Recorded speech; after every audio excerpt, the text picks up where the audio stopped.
So, Facebook Live was not working, and I'm tired of that thing cutting in and out, and I don't know what I said that got saved, or or what was cut out. So I'm just gonna post. I'm just gonna upload an offline video.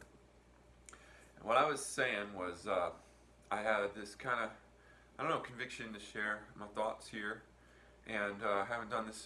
I don't do this very often anymore.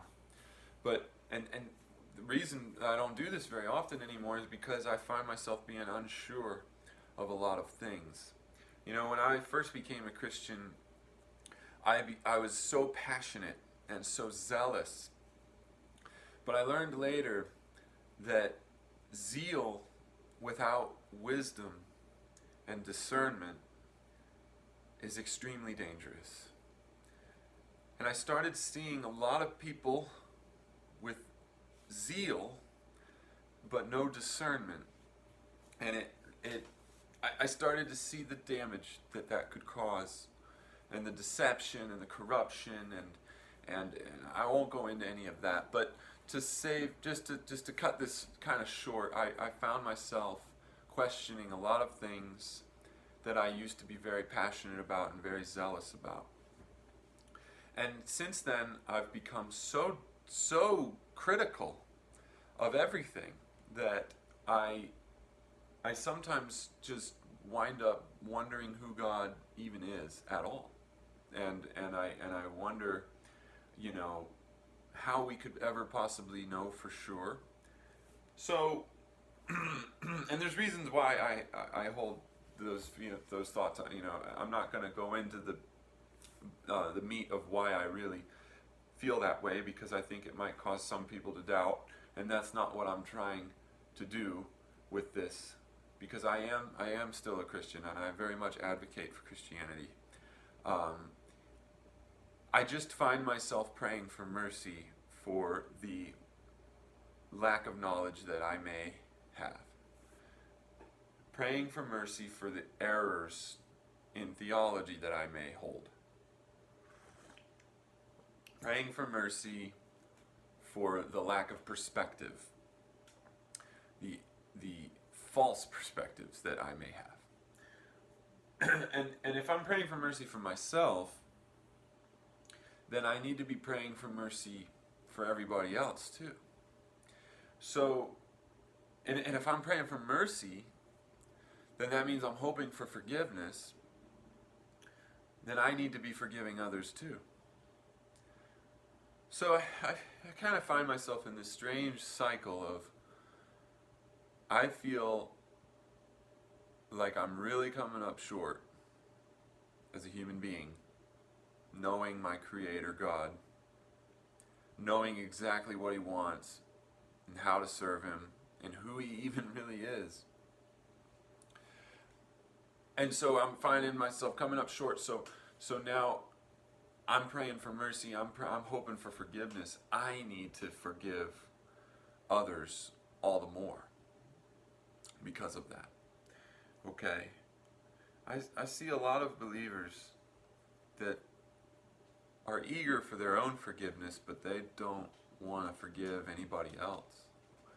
And I think to myself, that is such a dangerous place to be, because you are, on the one hand, you're taking part in grace, and you're enjoying that grace. But then on the other hand, you're not extending grace to someone else. And you're basically, if you find yourself in that situation, if that describes you in any way, you have to consider the fact that you are going to be held more responsible, because according to some of the parables that Jesus gives, you should have known better. You should know better than to not forgive your fellow man, and especially if God forgives you. So that's one thing about this that I wanted to mention. It's just, we have got to be eager to forgive others and pray for mercy for others. The other thing I want to mention is just a little word of encouragement that kind of comes to mind for me is that Jesus, Jesus was a human being, and God had his son with humanity, essentially, the nation of Israel. He used the nation of Israel to bring his son into the world. And I think he did that so that he could better understand what we're going through in regards to our weakness, our fickleness, our frailty.